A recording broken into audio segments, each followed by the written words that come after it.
Good morning, everyone. Billy Boy, we all set? Okay.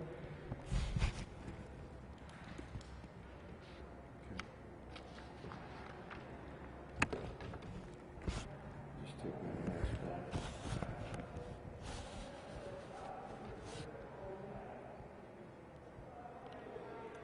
Good morning, everyone. Before we start, and again, I'm so thankful that they are here every Monday, but I do have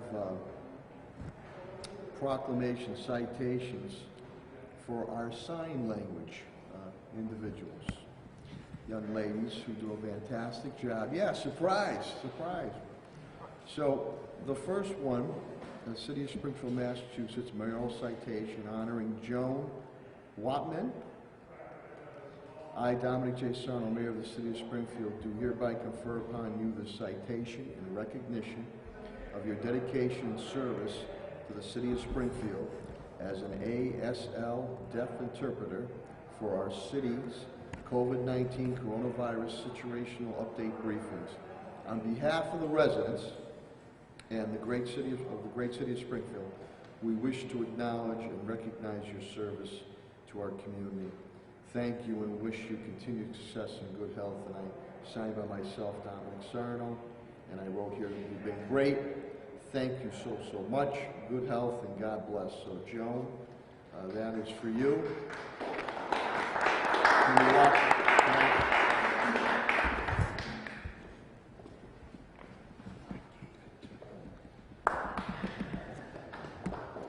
Okay. We have the same for Kendra Timko Hodgkeppel. Did I pronounce that correctly? Yes. They did okay on that. So this is the same thing. I, Domenic J. Sarno, Mayor of the City of Springfield, do hereby confer upon you this citation in recognition of your dedication and service to the City of Springfield as an ASL and deaf interpreter of our city's COVID-19 coronavirus situation update briefings. On behalf of the residents of our great City of Springfield, wish to acknowledge and recognize your service to our community. Thank you, and we wish you continued success and good health. And again, signed by myself, and I hand wrote, you've been great, and thank you so much. Good health and God bless.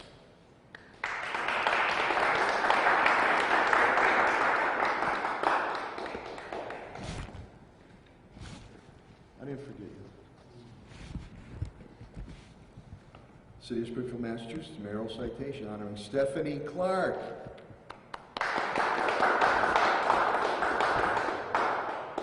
I, Domenic J. Sarno, Mayor of the City of Springfield, do hereby confer upon you this citation in recognition of your dedication and service to the City of Springfield as an ASL deaf interpreter for our city's COVID-19 coronavirus situational update briefings.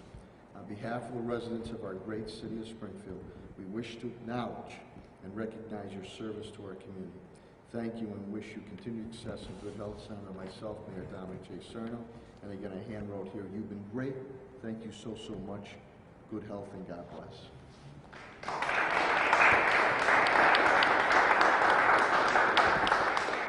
That concludes our press conference. We need a little levity. Well, the weekend numbers are getting better, knock on wood, which is good. We had 8 Friday, 15 Saturday, 22 Sunday, so the weekend total was 45 for a total, and again, Helen's been great. The Maven system's run a little up and down, wacky at times. Confirmed COVID-19 cases since the onslaught of this back in March, 3,654. The deaths, knock on wood, we have stayed the same. One is too many, but 132 deaths, and again, our sympathies, thoughts, and prayers and encouragement go out to the families of the affected members who lost loved ones. It stays status quo with the number. White is 57 at 43.2%. Black is 31 at 23.5%. Hispanic is 42 at 31.8%. And Asians is at 2 at 1.5%. Helen Commissioner Helen Carlton-Harris indicates, again, senior meals continue to be delivered to our seniors who are in need. She will stress once again flu shots. Please get those flu shots. Many are free of charge. Mitigation is a key, mitigation of masks. She's going to speak to you about the holiday seasons are coming up right now, and you're really going to have to limit your home holiday gatherings.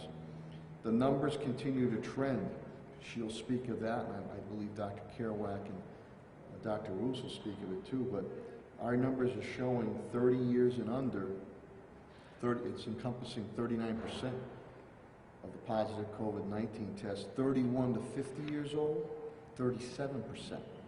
That's 76%, 50 or under.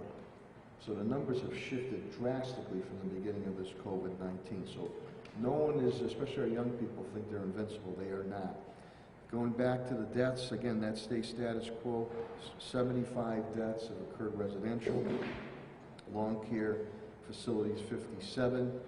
And the trend continues to be clusters, neighborhoods, homes and house gatherings. Helen will speak more. The zip codes continue to show high 0108, 0104, 0109. Helen will speak a little bit more on the PSAs, the public service ads we're going to be doing with the state money coming in, and she'll speak to you about the travel orders also. I'd like to send out another congratulations to our very own Dr. Mark Kerouac, Business West Healthcare Hero Award. Congratulations.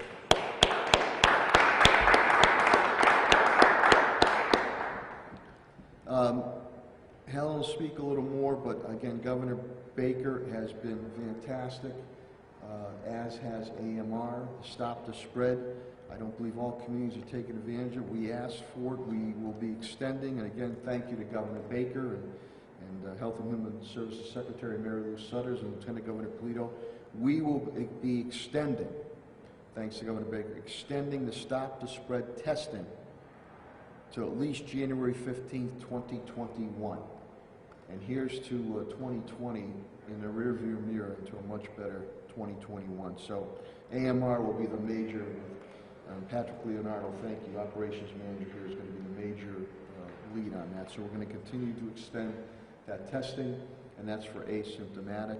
I'd also like to thank my commissioner, election commissioner Gladys Ayola and team. Saturday, they did a great job. Early voting started at City Hall. No issues at all. Matter of fact, a lot of compliments on being able to come vote early. So Gladys, I'm not surprised. And to you and your team, thank you very, very much. I want to thank DPW Director Chris Signoli and Fire Commissioner BJ Calvi. They kept me constantly updated on the Covanta compost fire, landfill fire there, many at times right from the scene throughout the weekend, and I appreciate that. They will speak more of it. The landfill for residents, the City of Springfield, is closed until Wednesday. Director Signoli indicates to me.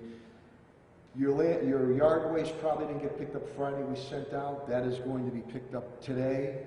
So we sent notice on that. This is the residential houses in Springfield.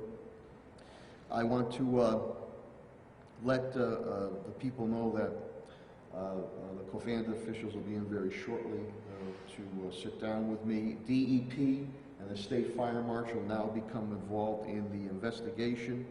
But we want, the main things I indicated in sending out a statement late that night, was we want to find out what occurred, what made it happen, what's going to be done so it doesn't happen again. And then also, I want to thank all the regional fire departments who have been there night and day, and to our Springfield Fire Department and DPW workers too. We are going to go after reimbursement and cost. I assume those other departments will also be going on to that, and I believe BJ, your old stomping grounds at Agawam, Chief Soroy, who really was the command on that, and spoke with Mayor Sapelli a couple times too. So thank you to everybody. They'll update you. They believe it's really been knocked down tremendously now, but I'll let Director Signoli and Commissioner Calvi update you on that. The Commissioner Clapper, maybe she'll speak of it. She'll be meeting, she's part of the big city chiefs in Massachusetts. She'll be with U.S. Attorney Andrew Lelling this Wednesday, Chief Grouse, also on the continued attack of gun violence and getting these guns off the street. And I appreciate that. I also appreciate Commissioner Clapper and our dedicated men and women in blue. It is absolutely obnoxious, the motorcycle noises that are emanating not only in our downtown areas, but in our neighborhood areas. This is more than, these are souped up, illegal exhaust and exhaust systems that are putting forth muffler systems, and they're even activating our shot spotters now. And I think Helen and I did a Zoom meeting Wednesday night for the neighborhood councils with the windows open in City Hall. It was terrible. Superintendent Warwick and I had school committee meeting Thursday night. It was 10 times as worse. And this is happening at times in the neighborhood. So there's the Chapter 90 rules of the road, which our police department can utilize, and state police. That might be another tool in their tool belt to be able to whether fine, arrest, or confiscate these bikes. This is not the normal idling exhaust. This is being done on purpose. It is absolutely disrespectful and it is obnoxious, and again, it's quality of life. So we're going to try to go after any and all, and hopefully if we can make a case, the courts will stand by us on that. Commissioner Clapper indicates to me that there is one down with COVID-19. It wasn't a bad weekend. They had, she'll speak about a party van that gun arrests were made there. There was a Grover Street shooting, seems to be a home invasion, cooperating, so we have leads there. Working with our ATF, a major raid was made in Springfield and West Side. We put 4 arrests, 5 major guns taken off the streets.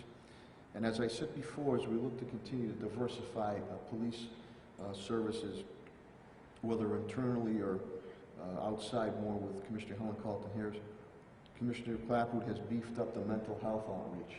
We've now doubled BHN. There's even more workers going on the street now to try to cope with mental health issues, homelessness issues, and drug issues. So she has increased that BHN, which go out with our police officers, so I appreciate that. Commissioner Calvi indicates, besides obviously having their hands tied up with the Covanta landfill issue, there was nobody down in COVID-19, which is very good. Superintendent Warwick on the schools. Meals are well over 3.6 million meals being served to our students and families. That is breakfast, lunch, dinner, and snacks.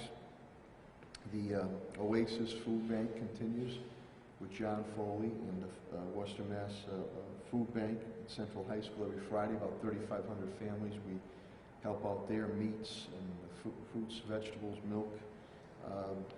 Also, we continue to review with our industrial hygienist, Bob Kirshner, Pat Sullivan, Superintendent Warwick, Pat with all the buildings, and also all our school buildings, so we're looking to put forward that report very shortly.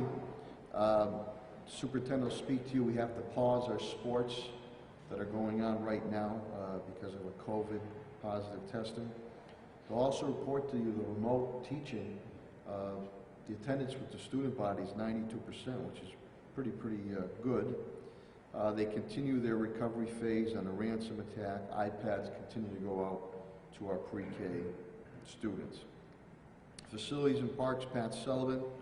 He continues his overall review of all the buildings, including schools, with Bob Kirshner.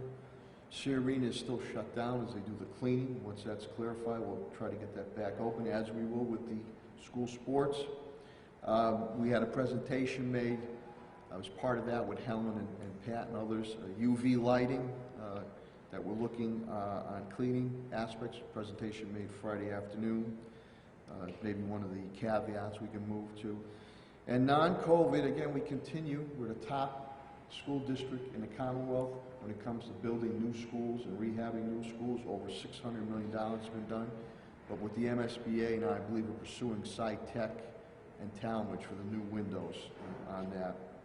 DPW, Director Signoli, besides being 24/7 on the landfill issue, which again, that is privately run. That is not the city of Springfield. COVID-19, nobody is down, which is good. And as we stated before, I'll remind you that residential yard waste, which was supposed to be picked up Friday, could not be done. It's going to be picked up today. Monday we put that out to give you an update on the landfill fire. And on finances, CAFO TJ plan indicates to me again we're down since the start of this COVID-19 back in March, about 5.9. We're down about $1 million on FY21. Again, if you start to translate those costs of not being able to really have hotels and restaurants fully open, you're looking at, if it plays out, $84.8 million hit, 23 on the hotel side and 62 on the restaurant side if this continues to play out. Governor Baker put his budget out. It's pretty much status quo with us. We don't get hurt directly at all. We do need that federal influx of money because even if we're be able to hang on for FY21, FY22, FY23, FY24 will be difficult and challenging. The Chief Development Officer, Tim Sheen, Echo Dev, they're doing a lot of the administration side of the contracting, all the money that we have out there, and working with Ed Pakula, Timmy, myself, and my Chief of Staff, Tom Ash, GM discussions continue with Ed, and then my HR Labor Director, Bill Mahoney, indicates unemployment is Massachusetts ticked down to 9.6, down from 11.4 in August. Springfield's numbers have yet to come in. So with that, I am always very, very appreciative that Dr. Mark Kerouac, the CEO and President of Bay State Health Systems, and Dr. Robert Roos, the Chief Medical Officer of Mercy Hospital, Trinity Healthcare, always make the time to be here every Monday for these COVID-19 situational press conference updates with my cabinet heads. We've worked very closely together in concert to make sure that if and when an uptick occurs, we have the capacities with our world-class hospitals that are here. They will come up after they make their presentations, as we've been doing lately. Questions from the media will be taken for them so they can get back to their respective establishment and the important work they need to do. With that, I will now bring up the President and CEO of Bay State Health Systems, Dr. Mark Kerouac. And remember to be generous and donate. Rays of hope. Let's beat this breast cancer. City Hall, we do ours this Thursday. Dr. Mark Kerouac. Good morning, everybody, and thank you, Mr. Mayor, for holding the event and for the cooperation of your team and for the many times you've walked in Rays of Hope. I've walked beside you. Your support has been fabulous. Well, the news has not been great around COVID. COVID cases are increasing across the world, across the nation, across the state, and in Western Mass. We've passed the 40 million mark globally, the 8 million mark in the United States, and the 140,000 mark in Massachusetts. Looking at the town-by-town breakdown of the public health report, the last several weeks we've gone from 17 to 63 of the 351 towns and municipalities in the state have gone into the red zone, including this most recent report, Springfield, Holyoke, East Longmeadow, Sunderland, as well as the big cities, Boston and Worcester. Hampden County has seen about 9,000 cases, more than 9,000 cases, and its rate of new COVID cases is 8 cases per day per 100,000 population. So if all of Hampden County was a single town, it would be red. The yellow zone, by the way, is 4 to 8, and green is less than 4. And for the first time in about 6 weeks at Bay State, we have more than 20 patients in our inpatient units, only 1 in our ICU. So it does appear that the surge in cases, mostly in younger people, is now beginning to be reflected in hospitalized patients who are more elderly and at higher risk. I really don't have a lot new to report about testing, PPE, our ability to surge. We're still feeling comfortable about that, or the various treatments that are out there. With these increasing numbers, there has been a buzz in the press and elsewhere about a possible lockdown, or at least reversing our reopening plan. I want to say that I do not favor that. The new cases these past few weeks, as the mayor has mentioned, have been predominantly in younger and lower risk individuals, and they've most often been acquired in private social settings or gatherings, parties, etc. Retail establishments and restaurants have been doing a good job in staying open, following the guidelines, and not promoting the spread of the virus.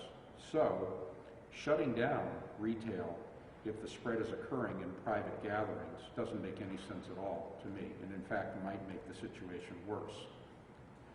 I wasn't able to be with you last Tuesday because we were having our Board of Trustees meeting, our virtual Board of Trustees meeting, and shortly after that, one of the trustees sent to me a picture of a family around the Thanksgiving Day table and said, how are we going to do this in the era of COVID?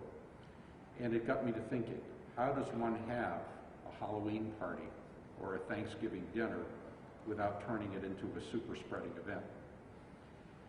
Based on the parties we've been hearing about in Western Mass, I think we are not getting through to some people, that's for sure.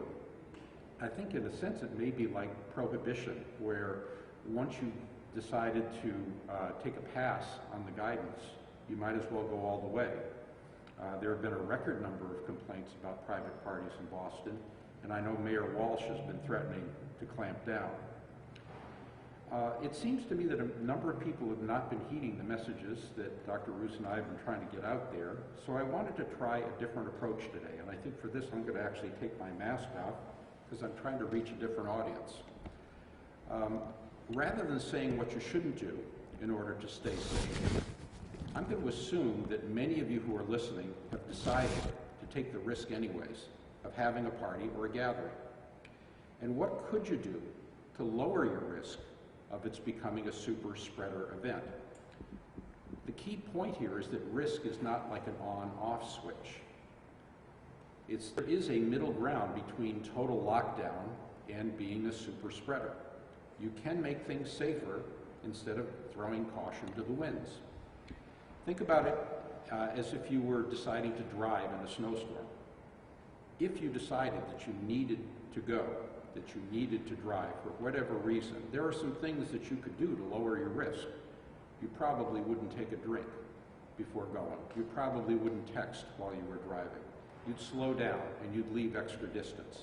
So there are things you can do to mitigate your risk. So mindful that the safest thing to do is to have no gathering or to have it virtually. Here's what I would do if I decided that somehow the party must go on, and there are 7 steps I'm going to suggest. The first is make a plan. People plan menus, people plan decorations. These days, if you're having a gathering, you should plan for safety. Number 2, you and the attendees coming should try to lie low for a week or 2 before the big event. You could catch the virus at some party you really could skip the week before and end up shedding the virus during the big event. So try to lie low in anticipation. You might even consider getting a test a few days before the event, but as any of you reading the news knows, there are false negatives as far as these tests go. But still, it could be helpful. Number 3, consider the amount of virus where the event is being held. Is it a red, a yellow, or a green zone? And also where the guests are coming from. This might not be the best time to invite your cousin from Wisconsin to join the party. Or your cousin from one of the red-hot cities in Eastern Mass. And I'm sad to say, at least even today, that it's safer to have a gathering in Pittsfield than it is in Springfield. That's why it's always good to work to bring the numbers down. It means we can do more at a lower risk if the baseline numbers are low. Number 4, think about the location. We've been saying for a long time that outside is better than inside, but I know winter's coming. Given that, big rooms are certainly better than small, and better ventilated rooms are better than rooms that are closed in. So opening a window makes a lot of sense. You might even want to think about having your gathering in a restaurant where they're able to observe or implement a lot of things you might not be able to do at home. Number 5, think about the people who are attending. How many? Smaller crowds, of course, are better than larger crowds. Are there any people at high risk? People who are elderly, obese, high blood pressure, diabetes. Maybe they should think twice about coming. Are there people with symptoms? They probably should stay away. I realize that 40% or so of spread comes from people with no symptoms at all, or people before they have symptoms. But if you have cough, fever, sniffles, etc., not a good time to go with a big crowd. And then finally, 6th, think about the event itself. How long is it going to go? Shorter is better than longer. How much can you avoid close contact, like hugging or kissing? Maybe you don't want to wear masks for the whole event, but trying to keep distance will be helpful. And remember, particularly if it's a Halloween party, maybe you can figure out a way to make masks part of the fun. Cloth masks work better, of course, than the old-fashioned Halloween masks, which do nothing to stop the spread of the virus.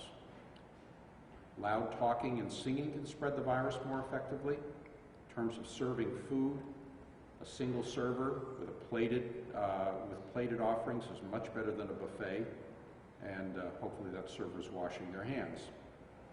And finally, how do you know you're going to stick to the plan? Think about the designated driver approach people use in bars. You might want to have some person or people to keep an eye on things, particularly if alcohol's involved, so people don't forget all the good intentions they had at the beginning of the gathering. Now, I have just described for you probably one of the strangest holiday gatherings you may have ever had in your entire life. But the more of these things you do, the safer you're going to be. I would think about it like a dimmer switch on the light. If you must have an event, try to do as many of these things as possible. And perhaps, when you think of all the things that you're going to have to do, having a virtual event may not seem so bad. Now, these comments that I've just made have been drawn from the CDC website and a number of different state websites, including Massachusetts, and they represent my own personal opinions. If you decide to have an event, just like if you decide to go out and drive in a snowstorm, there are no guarantees, but do your best to stay safe. And of course, the best thing we can do to make viral levels lower in advance of the holidays in our communities is to do the things that I always talk about, and Dr. Roos always talks about. Wear your mask, keep your distance, wash your hands, get a flu shot. Thank you, and make sure you get out and vote as well.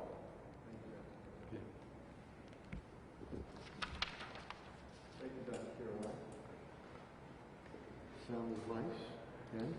And now Dr. Robert Roos, the Chief Medical Officer of Mercy Hospital, Trinity Healthcare, will give his situational update. Doctor? Thank you, Mayor. Thanks for your leadership. And I want to acknowledge and recognize Dr. Kerouac for the award on behalf of Business West as a healthcare hero. It has been a tremendous honor to collaborate, and we've been all benefited from his leadership amidst this pandemic. I also want to thank everyone who's continued to put safety first and is doing what you can do to help prevent the spread and put our communities collectively here back towards the green and all of us on track to full recovery.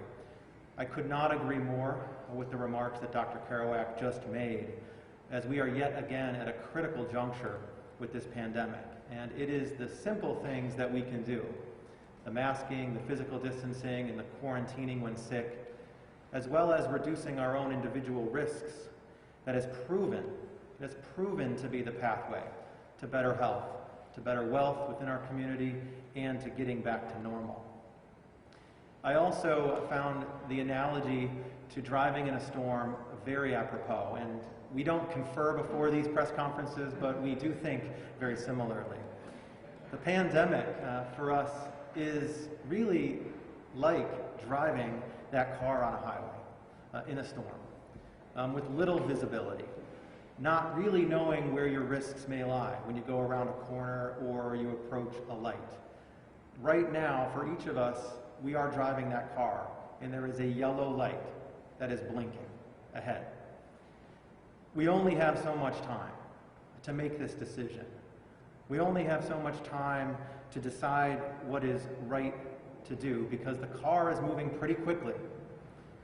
What we do in this moment individually does have an impact on ourselves, but also can have an impact on the lives of others. So do we follow the guidance that's been set out that helps support public health and public safety? Do we keep our seatbelt on? Do we heed the caution light?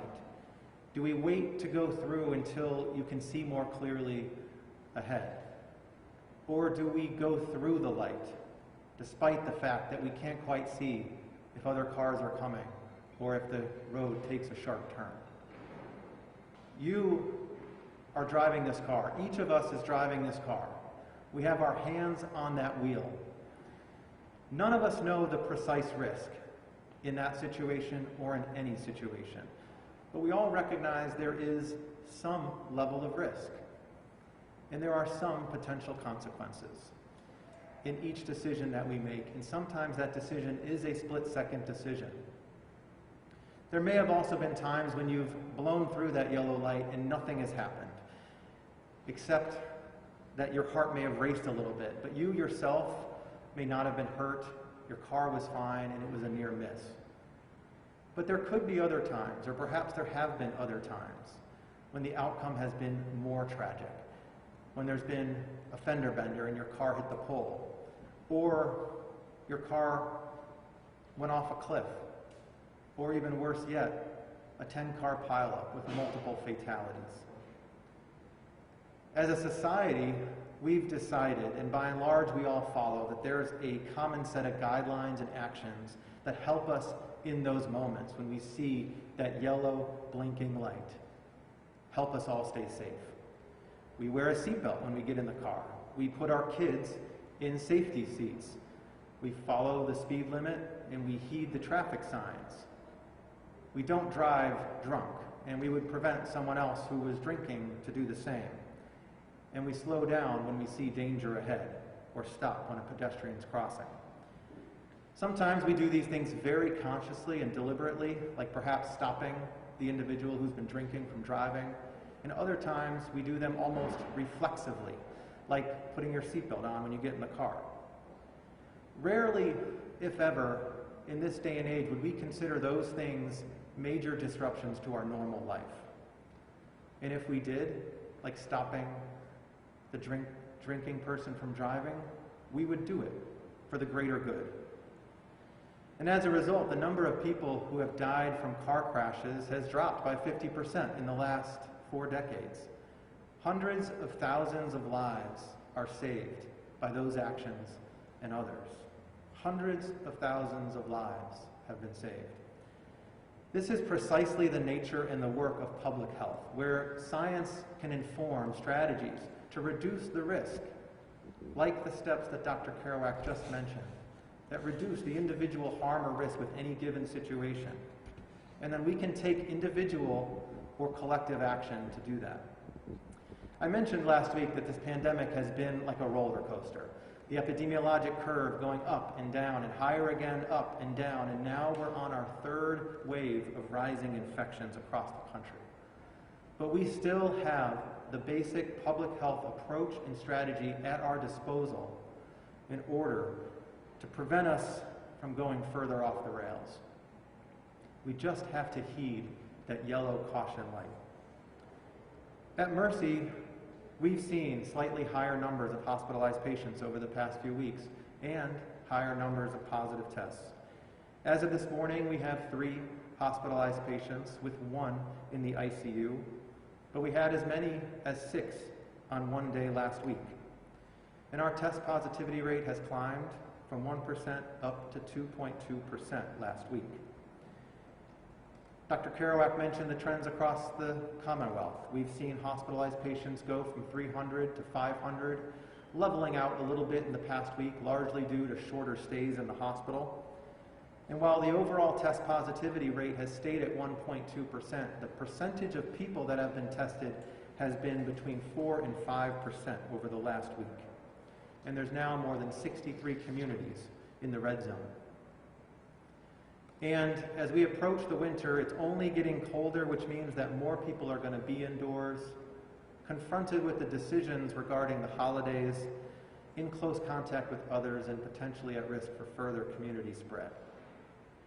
And I want to be clear this morning that the option that has been raised at some points over the last week of achieving herd immunity through natural infection is not a scientifically or a morally defensible option at this point. Last week, there was a letter published on behalf of multiple public health agencies in The Lancet, one of the world's most respectable medical journals, titled The John Snow Memorandum.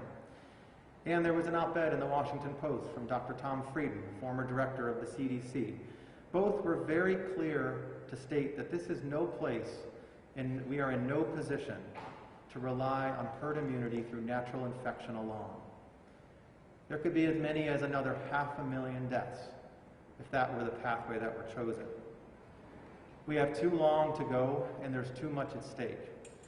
And the reality is that uncontrolled transmission of the virus amongst young people, while it may not impact them as often or as severely as the elders earlier in the pandemic, can still pose significant health risks. It can lead to a syndrome called long COVID, and it can also create risks for morbidity and mortality amongst those of us for which we would be more vulnerable.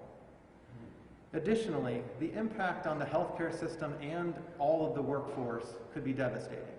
Imagine millions and millions and millions of more infections. The people that are out, the toll emotionally, physically, and mentally on our healthcare workforce. And third, there still is no clear evidence on the length of time of immunity from a natural infection. We know, and there have been cases of reinfection, and there's still a lot we have to learn about who and when that could be possible. So if we relied on natural infection, it could just create successive waves of worse devastation. So as I see it, it's quite simple. We must act now to continue to control and seek to eradicate infections. At Mercy, we continue to take this pandemic seriously, as we have from the very beginning. We recognize the impact that it's had on everyone's lives, from worsening health to lives lost, to lost jobs, to mental stress and anguish and disruption to all of our routines. We also recognize that people are tired. They're very tired. We are all experiencing some level of what has been called pandemic fatigue. We wish we didn't have to wear a mask anymore. We wish we could get together with friends and family like we once did. We wish we could do the activities like we did a year and a half ago. And I don't blame you. I feel the same thing. I worry about my one-year-old and what it would be like when he goes to school if this didn't change. This has been one of the most stressful years imaginable, with tragedy, uncertainty, change, and division. It's okay to be tired. It's exhausting, both mentally and physically and spiritually. But at this juncture, it's not okay to give up. Our health, our livelihoods, they remain in the balance. And so we at Mercy have suggested our colleagues and to you as the community to consider a couple of simple but important tips to help combat this pandemic fatigue. First, consider making a personal commitment and stating that to somebody you know and trust. I recommend that you tell somebody about it, just like you would if you were engaging in any other significant behavior change, like losing weight or quitting smoking. State, if I'm going to be indoors, I'm going to wear a mask if I'm around others, unless the public health experts stop recommending it. Secondly, practice, practice, practice until it becomes habit. The more you wear a mask, the more you practice physical distancing, the more it will become like second nature, just like buckling that seatbelt when you get in your car, or slowing down when you see the yellow light. Third, be sure to keep the supplies on hand and your networks supportive. Keep a mask in your car. in case you end up going to the store or seeing somebody you weren't expecting. Make sure that you keep your supplies ready so it's not an inconvenience. It doesn't become a nuisance anymore if it's part of your plan. And surround yourself with people who won't judge for the steps that you take for your own health or for others. And that's a good lesson for any behavior change. And lastly, think about and be kind to the people who have been impacted by this disease or are at risk of being impacted. I know each time that I put on a mask, I think about my wife's aunt who died from this disease. Or I think about a close family member who's battling cancer or who would be at risk if they contracted it. I think of the hundreds of thousands of people who have succumbed and the millions who may have lingering symptoms or concerns in the future. And that's why I offer these 4 simple suggestions of how you can shift how it feels for you. We've done this before many times over in society, in our communities. We've done it with reducing car crashes, like I mentioned. We've done it with changing where and when people can smoke and removing it from being indoors. We've done it with washing our hands before we eat. All things that at one point seemed so outrageous, seemed so disruptive to what we wanted to do or we thought our individual freedoms. But in reality, each of those has brought us more liberty to be able to do what we wish to do with good health. So think of the actions like masking, physical distancing, or just staying home if you're sick, like the seatbelt, like your headlights in a storm, or like the speed limit. We're at a critical juncture. We're at a very critical point in the pandemic. It's time to reinforce these efforts that have slowed the transmission so we can all keep on keeping on. We are here for you. We have safe and accessible care for you. Please do what you can to help support our public health as well. Thank you. Thank you, Dr. Roos. Now we'll take questions from Dr. Kerouac and Dr. Roos from the media. Paul? I'm just curious on how, Dr. Kerouac? just curious on how your hospitals are situated with PPE, since you're seeing case numbers climb now, and what your current status is as far as PPE. We have several weeks' supply. We've tried to maintain secure supply chains, but with case numbers going up across the country, I think we hit 70,000 in a single day over the weekend. You have to worry that those supply chains may be threatened. For the moment, we're doing okay. We always worry about it. Same thing. Well, we've been tracking our PPE utilization of each of the different items since the beginning of the pandemic with how many days on hand. We have more than 30 days of everything, and in some cases, much beyond that. Dr. Cheryl, I just want to confirm, you said 20 patients right now. Is that across the Bay State system? 21 across the Bay State system. Okay, it's not just in Springfield then? I believe they're all in Springfield with 1 in intensive care. Okay. Yep. We had a few in the community hospitals in the last several days, but as of this morning, I think all of our positive cases were in Springfield. Actually, that brings me to something else too. Is there any protocol for like any need for anybody to be transferred to Bay State Medical Center from some of the community hospitals? I mean, again, you know, I'm watching the numbers, you know. Depending on the severity of the illness. If it looks like they're going to be stable and just need nasal oxygen, inspired oxygen, and isolation, they'll remain in the community hospitals. And we've had 2, 3, 4 patients in any one of our community hospitals during the course of the pandemic. But if there's a worry that they might deteriorate and require the intensive care unit, then they get transferred. Any other questions, Dr. Kerouac and Dr. Roos? Okay, gentlemen, thank you very, very much. All your references stay off the meeting.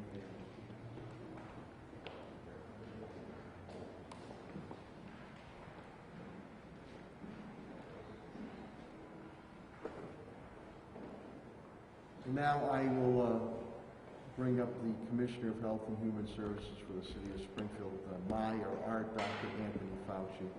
Helen Calton.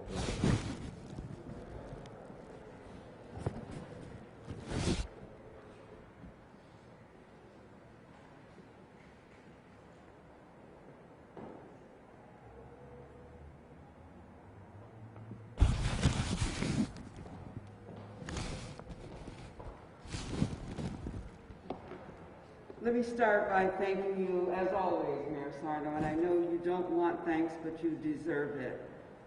So the Massachusetts, first of all, let me stop and congratulate Dr. Kerouac as well. Bay State is certainly very important to this state, and his leadership has been invaluable. So congratulations to Dr. Kerouac. In Massachusetts, there are 140,647 confirmed cases. In Hampden County, that's 9,074. In the city of Springfield, that's 3,654. The statewide deaths are 9,737, and the deaths in Hampden County are 798. The city of Springfield has had 132 individuals who have succumbed to this virus. I'm going to spend just a moment breaking out the cases by ages and zip code for the city of Springfield. First of all, I think you can see the chart that is to my left. On Monday, there were 18 cases. On Tuesday, 10 cases. Wednesday, 24. Thursday, 11. Friday, 8. Saturday, 14. And Sunday had 22 cases. When we break that out by age, 0 to 10-year-olds, there were 12. 11 to 20-year-olds, there were 16. 21 to 30-year-olds, 14. 31 to 40-year-olds, 20. 41 to 50-year-olds, 19. 51 to 60, 14. 61 to 78. 71 to 82. 81 to 92. Now, the important thing about those ages from 61 to 90 is that potentially those are the individuals who could wind up hospitalized because they are in that high-risk age group. Those individuals are the ones that we look at and get concerned about as far as potential hospitalizations are concerned. Breaking out the data even further as far as ages are concerned, if you take a look at what we're seeing in our city, 39% of the individuals who have a COVID-19 positive diagnosis were under the age of 30. And then you look at the next age group, which is the 31 to 50, that is 37% of the age group, and then 51 and over is 24%. And as the mayor said to you, we know that 76% of the cases that we saw last week in the city of Springfield were under the age of 50 years old. And we continue to point that out because we think that it's important that we put these ages up so that you can see from the city's perspective where our risk factors are. Further, as far as zip codes are concerned, I lost my individual. Molly was with me last week and she helped me enormously.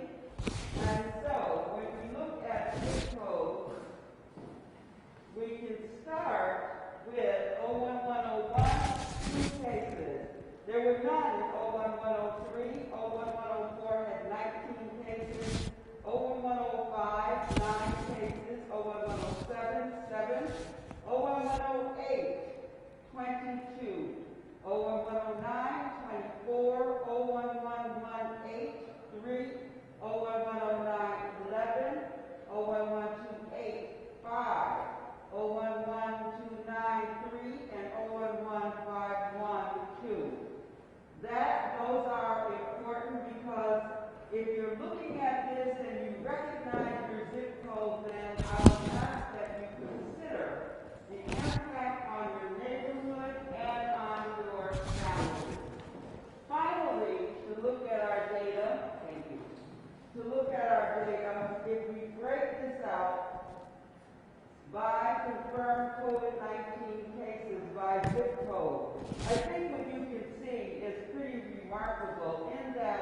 we continue to talk about 01108 and 01109.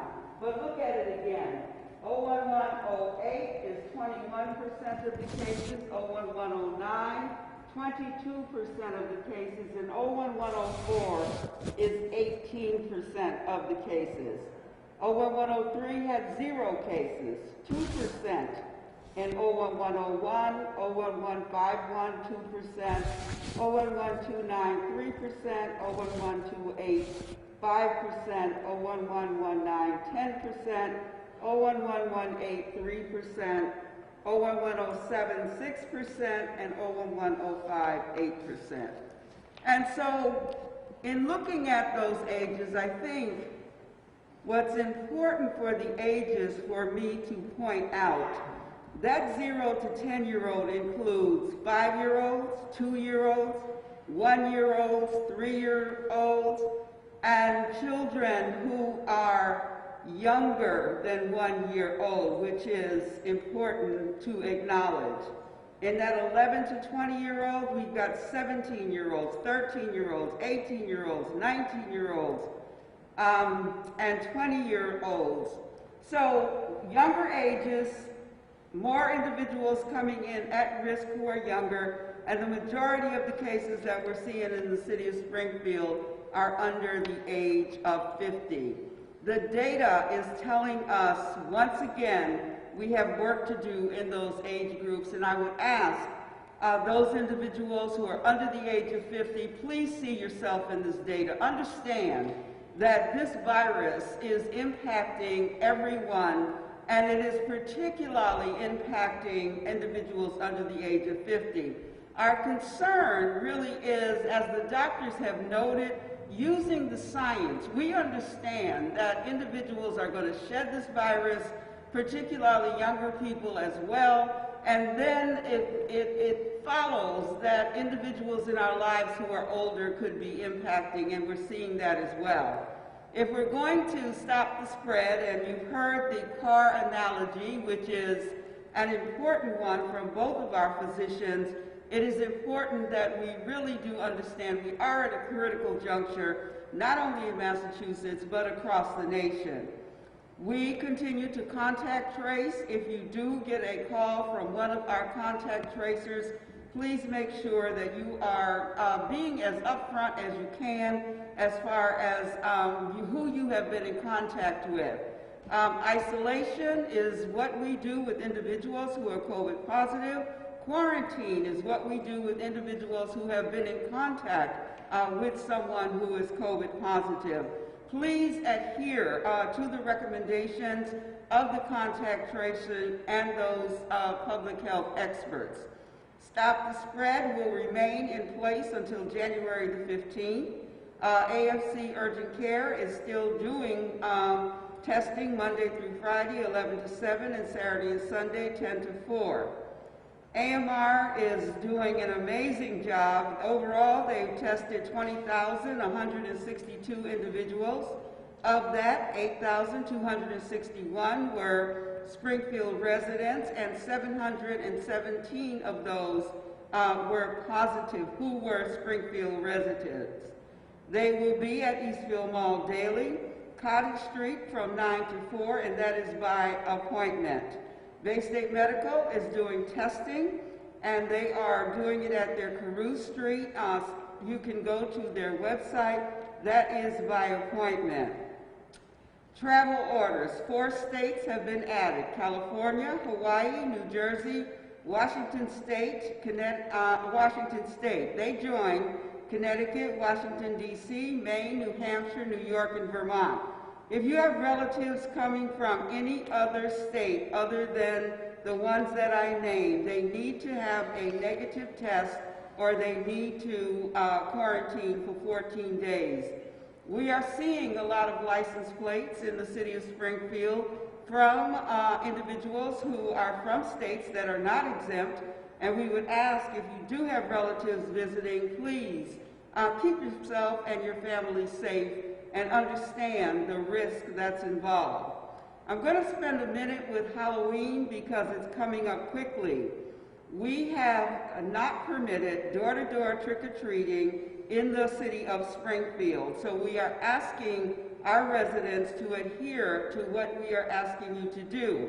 We have heard that there are residents who may consider doing trick-or-treating even though at their home and handing out bags even though door-to-door is not permitted. Please, we are doing this for your safety, the safety of our children. You just heard the data that I told you. Children are not immune from this virus, and we want to make sure that the residents of the city of Springfield are safe, so we are not permitting door-to-door.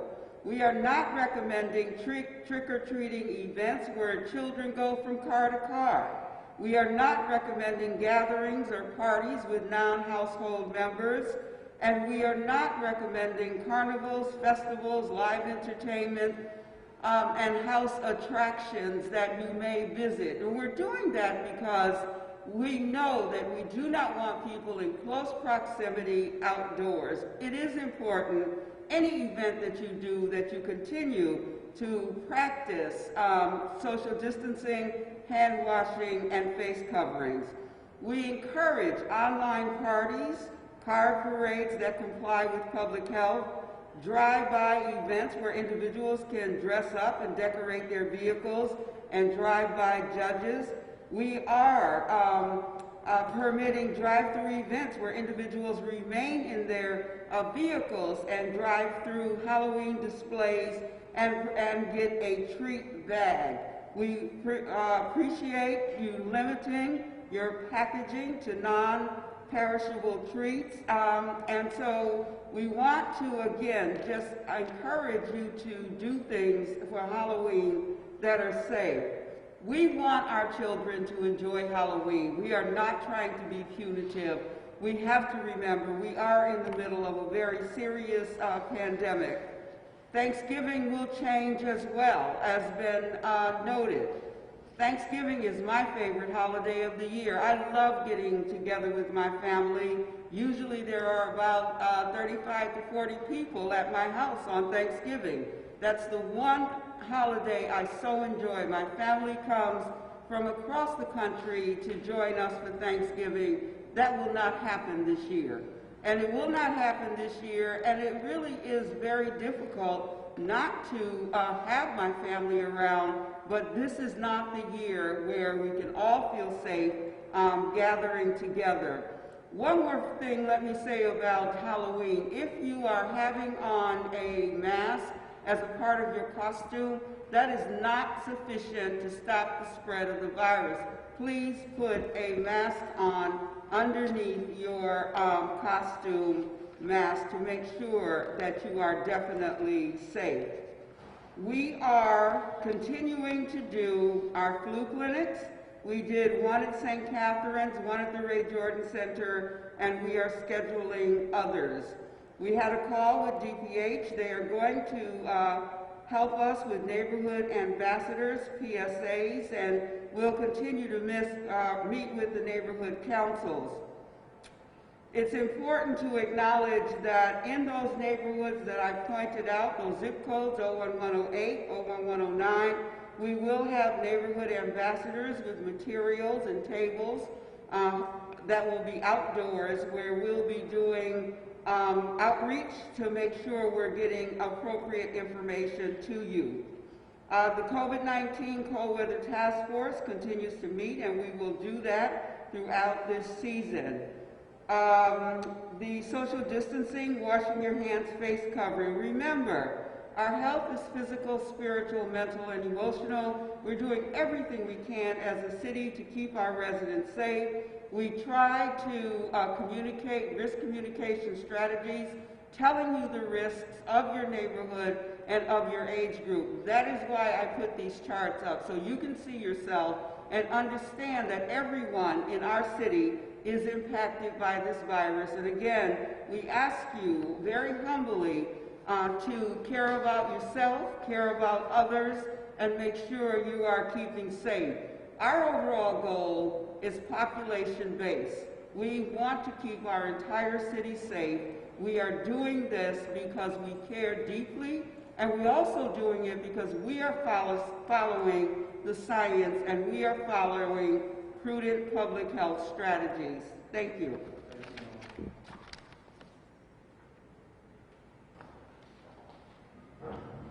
Thank you very much, Helen, and I believe Helen and Mr. Colton Harris now will be meeting with the neighborhood councils once again this Thursday evening, and you got to start planning. She brings up some really good advice besides Halloween, Thanksgiving. I know with my home with Christmas Eve, Italian Americans, that's a big holiday for us. And you're right, Helen, you can't have the 40, 50 people anymore. So you got to really plan on that. Family that you've been with or friends, and for your own good. And hopefully this will be the last year that you have to do that. We're now going to move into the public safety component of this COVID-19 situational update, and I will bring up Fire Commissioner of the City of Springfield, Bernard B.J. Calloway.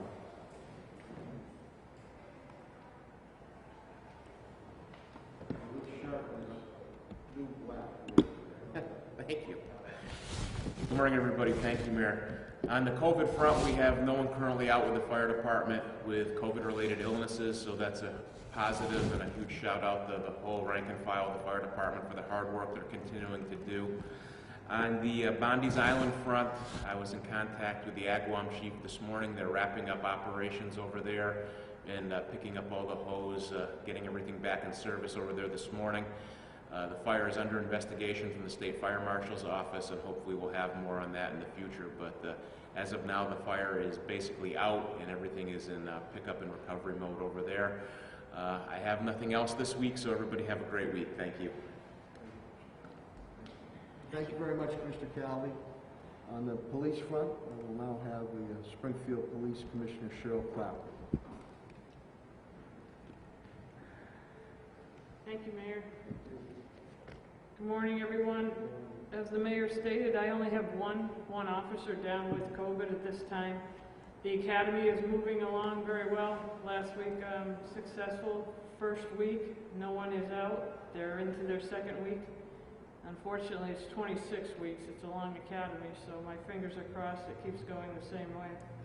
The weekend, Saturday night, just before midnight, officers responded to report of shots fired. There were several shots fired in the area of State and Myrtle Street. By utilizing the department's cameras, we were able to locate 3 suspects who jumped onto a party bus. That bus was stopped at Locust Street. Officers boarded, arrested his 23-year-old Marcan Moriarty of Montgomery Street, placed into custody after a brief struggle. Officers located a firearm and ammunition on Mr. Moriarty. A second individual fought with officers, escaped off the bus. There was a short foot pursuit where 21-year-old Antonio Vega of Phelan Street was taken into custody on Dickinson Street. He had ammunition on him at the time of the arrest. No firearm was found. Vega has previous firearms arrests in Springfield and attempted murder charges out of Westfield. Moriarty faces numerous firearms charges, and he was booked at 130 Pearl Street. Friday night around 10:20, officers located a 61-year-old gunshot victim on Grover Street. We believe it to be a home invasion. The victim has serious injuries, is expected to survive, and he is cooperating with police officers. Friday morning, it was ATF combined with Springfield and State Police and other task force for the recovery of 5 firearms and more than 12,000 bags, or 200 grams of heroin.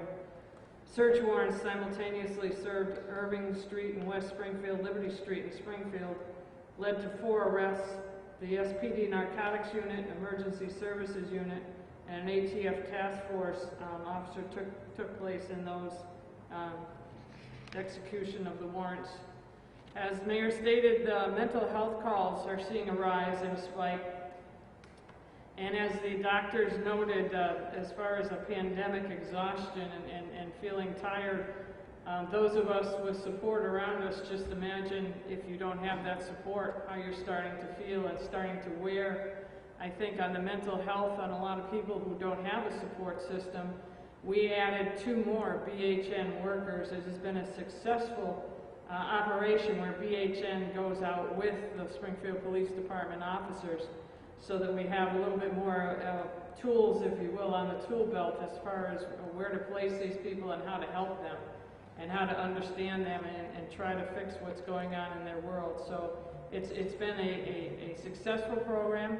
It is now being modeled throughout the state, and I'm happy to say that we pioneered it, and I think it was the way to go, and we'll probably have more than 4 BHN workers out there by the end of the year. We also will continue to work on the dirt bike ordinances and the cars with the loud exhausts. There's a operation plan this weekend where we hope to seize some more bikes and write a lot of citations, and I will be going Wednesday, as the mayor mentioned, to Boston to meet with Andrew Lelling from the U.S. Attorneys and from Commissioner Gross from Boston, a few other chiefs of police. The discussion will be centered around gun violence. So, thank you, Mayor. Thank you, Commissioner Clapper. On the mental health front, too, and segueing with the CARES money we received, funneled through, facilitated through Community Development, Chief Development Officer Tim Sheehan, you know, we've contracted out, too, so I know that Director Sheehan is going to be working with Commissioner Clapper. We have seen an uptick with this COVID-19. People have nowhere to go. Some have obviously mental health issues. Some have drug issues, and we're trying to avoid that they don't start to go into criminal activity. So we'll be hitting those areas again where you start to see some aggressive panhandling. And you know, we do have areas where we can help these individuals. We cannot force them. We cannot force them. So I commend Commissioner Clapper and Director Sheehan on putting the specialists out there, because sometimes they are able to cajole or get these individuals say, come with us. And then Helen Shop, you know, soon we'll be making some announcements on that Office of Racial Equity and some street outreach too. So we're trying to work outside the box here, unless it's a criminal type activity. We're trying to avoid that. Well, not speaking of any type of criminal type activity, but I'm going to bring up DPW Director Chris Signoli, who was, he and his team have done yeoman work. I saw the guys early Saturday morning at DPW, the new barrels going out to give him a shout out. But Chris, just as like with Commissioner Calvi, DJ Calvi, really updating me constantly. Many a times they were on site, morning, noon, night, on the weekend, on this COVID, the landfill there that's privately run. So without further ado, the Director of Department of Public Works, Chris Signoli.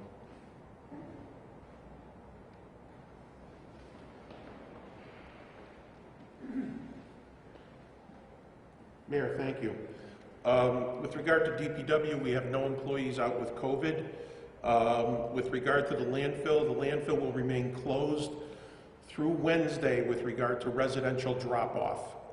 So we are not allowing residents to come to the landfill to drop off material. Friday's yard waste is being picked up today. The remainder of the week should be as scheduled with the city. As Commissioner Calvi mentioned, the crews up there now are breaking down, and the intent is either the end of the day today or beginning of the day tomorrow, the entire site will be turned back over to Covanta. The landfill land is owned by the City of Springfield. It is run by Covanta through a contract with the city and DPW. The assessment will be ongoing this week and probably into next week as to a cause and the amount of impact that was up there.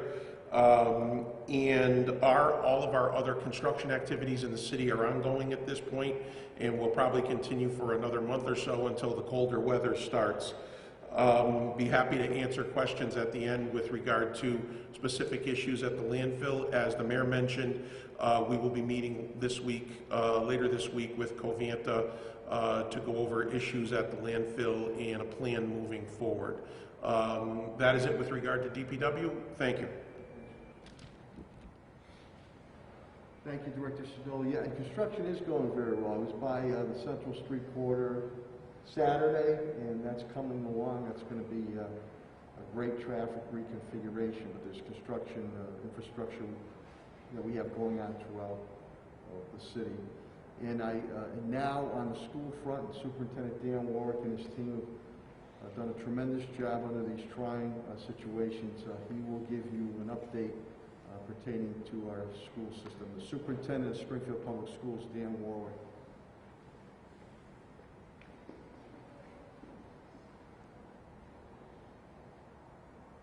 Thank you, Mayor. Good morning, everyone. As the Mayor said earlier, our meals program has gone extremely well since the closing of schools back in March. We're now up to 3,606,438 meals to families. This weekend alone, we did 93,620. Our distribution is from 18 sites, and it's Monday, Wednesday, and Friday, 2 to 6 at those sites, and they're on our website. We paused our sports program for 2 weeks because we had a positive COVID case, and we're going to reassess it. Very grateful for the work of our Public Health Commissioner, Helen Colton-Harris, and her team working with us on this, but we want to make sure our student athletes are safe. We've had ongoing work since August with an industrial hygienist, Bob Kirshner, from O'Reilly Talbot Ocon, doing a complete analysis of all of our buildings relative to airflow. Again, we can't reiterate enough, we do not have an air quality issue in our buildings in the city of Springfield. The remote learning so far, we've been off to a great start. We're averaging over 92% daily attendance, and given the situation we've been facing, that's rather incredible, and a real tribute to our staff that reached out to every family and made sure things that were going well. As you know, we've sustained a ransomware attack. We're working to analyze what occurred. We're in the recovery mode from that, and looking to make sure and do an analysis of any information that was attained. Our iPad distribution in the preschool has been ongoing. We're working to get all the iPads out to our preschool students. Really excited about that. And again, we have our outside helpline open to families so that anyone who needs assistance with the technology will have assistance available. Thank you. Thank you, Mayor. And once again, to reiterate, the decisions that I am making, first and foremost, the clearinghouse is Commissioner Helen Colton-Harris. You know, we're erring on the side of public health, medicine, and the sciences. So I know sometimes this is a little aggravating to individuals and families that are affected, but sometimes you're at times nasty calls or nasty emails. Constructive criticism, fine, but we're doing this for the goodness of you and your family. So on the sports pause, it is a pause. And once we get the clearance, working with Helen, we'll continue to move forward, as with the C Arena and other activities. Everybody's been great, but there are some that I don't think you realize that we are in a pandemic right now. And we do not like the trends of the positive testing that is happening in a much younger age. So patience is a virtue, which sometimes I don't have, obviously, but you need to have it. And think of yourself and think of your family member or child that could be affected. So once we get the okay, we'll open back up. At this point in time now, I'll bring up Patrick Sullivan, who is the Director of Facilities and Parks. Done a tremendous job with his team. He's one, like many of my cabinet heads, they've been able to touch and work with every department. So the Director of Facilities and Parks Management, Patrick Sullivan. Thank you, Mayor. This past week, the state contacted our Department of Public Health and informed Helen that there were hockey teams exposed to the COVID-19 virus. So we met with the mayor, and it was decided to close C Arena down, and the efforts to keep everyone safe. And we are performing a deep cleaning of all the public areas in that building this week, and we will meet to decide if we can open next week or the week after. We are completing the review of the school building plan with our industrial hygienist, and it's our goal to be presenting this to the school committee a week from Thursday. We also, at the mayor's request, and it was myself and Helen and Tim Sheen at this meeting, we had a presentation on UV light cleaners. And what this is, it's a piece of equipment that has UV light that you can pass over desktops and cafeterias and tables. So we're going to vet that with our industrial hygienist to see if the science indicates that this would be a best practice. And then in non-COVID news, as the mayor indicated, science and technology, high school, and Talmadge have been invited by the MSBA for window projects. So I appreciate the mayor's efforts in supporting these projects along with our capital TJ plan. Thank you. Thank you, Director Sullivan. School Committee Woman Latonia Naylor was also part of that and brought an individual in with doing at other schools. So let's see what happens with that LV lighting as we prepare to keep our buildings open and open buildings when it is properly safe and sound. You received the financial update I gave earlier from my CFO TJ plan, and you've received a legal, HR, and labor update, briefly status quo from Solicitor Pakula I gave earlier, and Attorney Bill Mahoney. I mentioned employment. Helen went over the states that are okay now. So with that, I'm going to close. Again, Springfield's in the business of doing business. We're still keeping economic development moving forward. And at the helm of that, and doing an outstanding job, is Chief Development Officer Tim Sheehan.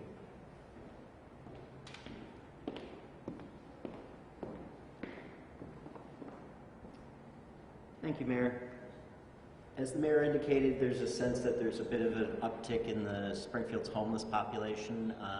To respond to that, we'll be meeting with the organizations that we subcontracted with to do outreach and have that done in a coordinated way in conjunction with the police commissioner and her team.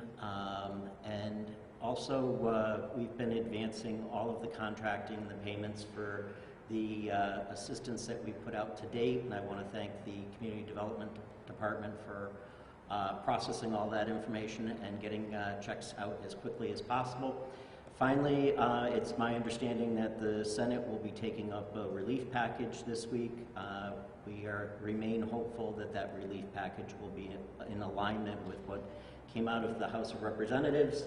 And it seems that the administration is, the White House has now indicated that they're in support of a much larger package, and we hope that that will pass the Senate.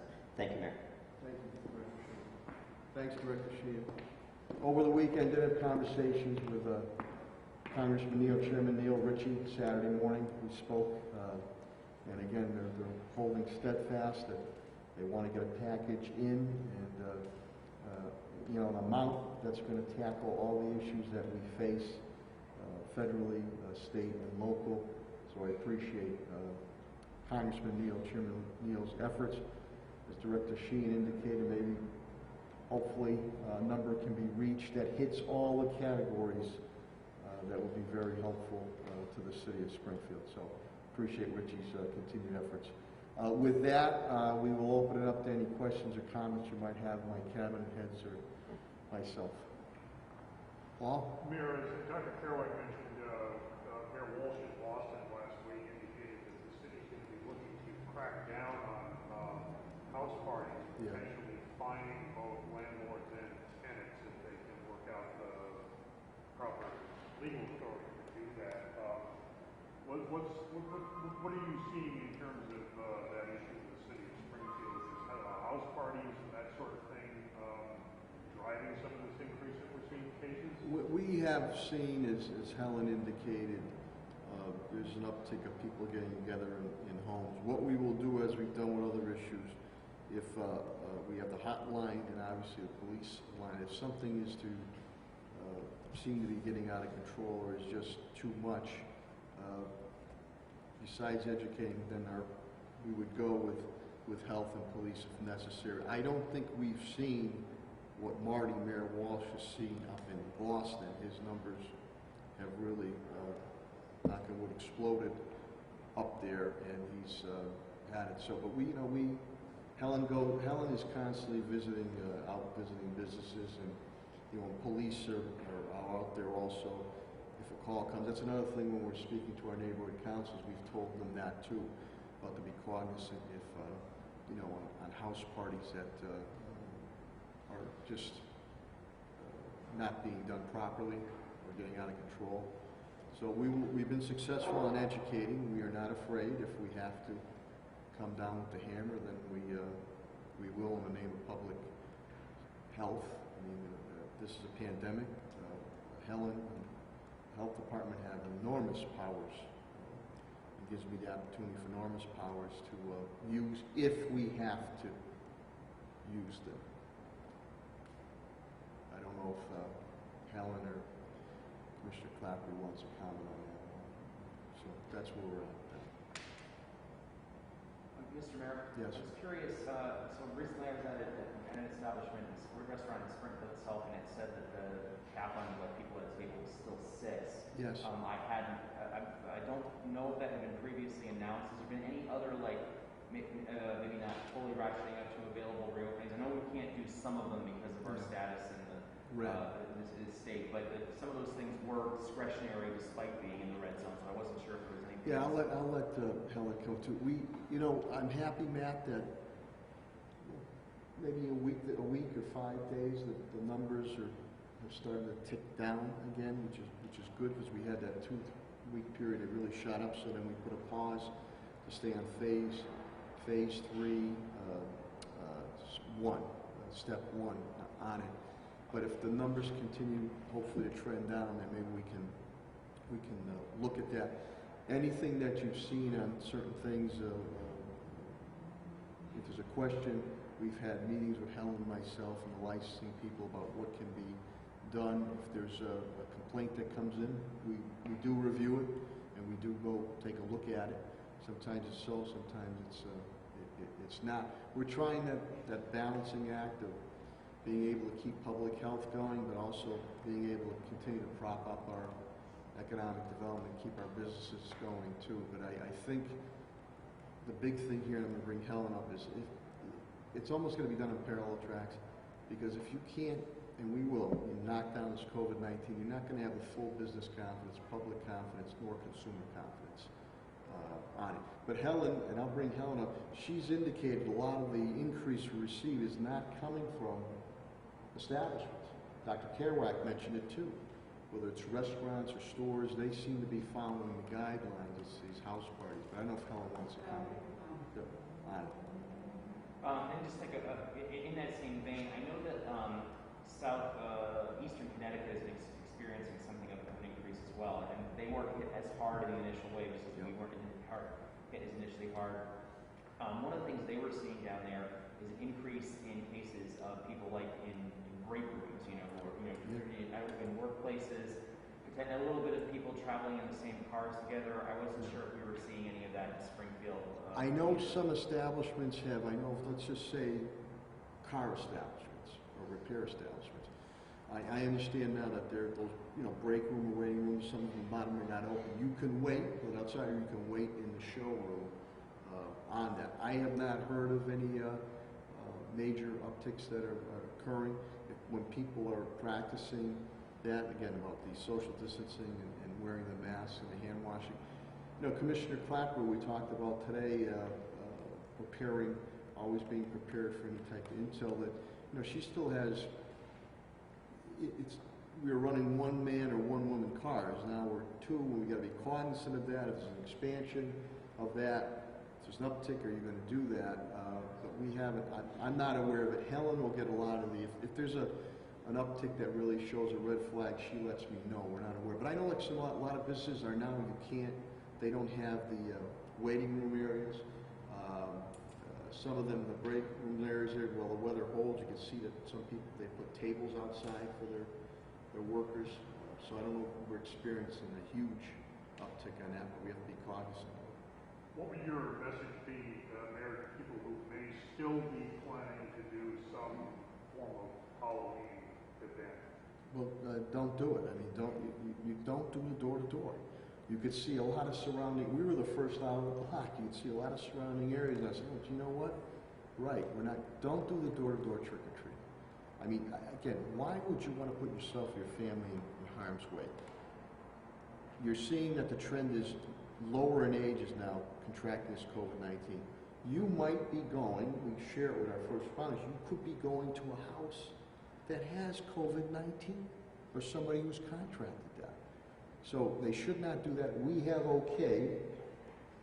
with Commissioner Helen Carlton-Harris and working with all the various departments through my licensing director, Attorney Alicia Days, a couple of events. I know the United Way event, Paul Minor, I'm very appreciative, and I believe there's another event that the C3 Force, but this has all been okayed and as how they know exactly how they have to do it on the really non-interaction, because we wanted to do something for our kids. But if you're going to have don't door-to-door trick-or-treating, no. If you, as Dr. Kerouac said, you feel you're doing something in your home, I mean, I would advise against it unless it's people that directly in your family or you have been with, but hopefully this is the last year that we have to look at curtailing holiday traditions. But unfortunately, it has to be done. So there should be, and again, no door-to-door trick-or-treating occurring here in the city of Springfield, in the name of public health and safety for the residents of the city of Springfield. Plain and simple. Plain and simple. There's many other things. I know it's on our websites. Commissioner Carlton-Harris put things out, how you can do Halloween-type celebration. Maybe for the younger kids, you know what? Read a Halloween book to them, or have them read a book to you. I think that would be fantastic. But it's, you know, I mean, some people think it's a rite of passage. It's not a rite of passage. The rite of passage is making sure you and your family stay healthy right now.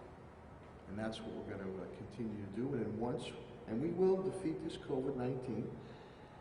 We'll get back to celebrations. We'll get back to family traditions. We'll get back to holiday traditions. This thing is still not gone away. I'm glad that our numbers have started to go down a bit. They still need to go down more so we can get out of the red, get back to the yellow, kick into the green, and then just get rid of this forsaken COVID-19 coronavirus. So, Helen has said it. Again, there is no door-to-door trick-or-treating allowed in the city of Springfield. Subsequently, many surrounding areas are doing the same thing. Any other questions or comments? Okay, hearing none, again, I really want to give a big thank you out to the media, the TV media, the radio media, the print media. Thanks for getting this information out. To our sign language individuals, you know, we deeply appreciate that you're here. We just wanted to give you a little something on it. To my cabinet heads all the way down the rank and file, thank you. Tested and true, and day in and day out, you're providing under challenging, surreal situations, and I appreciate that. To the residents and business community of the city of Springfield, thank you. I know it's aggravating. I'm very aggravated too. But your patience, cooperation, collaboration is working. And again, I know you heard it from the professionals, Dr. Kerouac, Dr. Roos, Commissioner Helen Carlton-Harris, but I can't say it enough. They made some great analogies. Driving in the snow, driving your car. Wear the masks, okay? Don't make this political. This is about public health. It's about you and your family. Wear the mask when you're out and about. I have a mask on me at all times. Even when I'm taking a walk, if I need it, it goes on. Wash your hands. Try to keep that 6-foot physical or social distancing if you can. If you don't feel good, stay home. If you feel you have more than not feeling good, there is plenty of opportunity for you to get tested. And when you do get tested at that point in time, you need to self-quarantine until you get back that results. So I know it's been well over 8 months now. We're in our 8th month of it.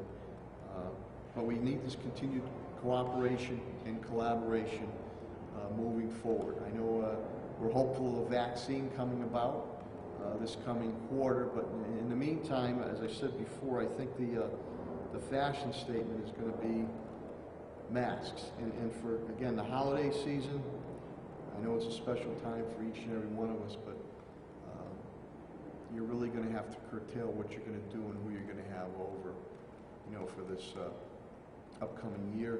2020 is nearly done, thank God. It wasn't good 2020 vision. We wanted a rearview mirror. 2021 will be much better. You need a flu shot, get your flu shot. I did it last week. Painless, and I feel fine. And vote. Go out there and vote. No matter what issue, which way you vote. So you can vote early.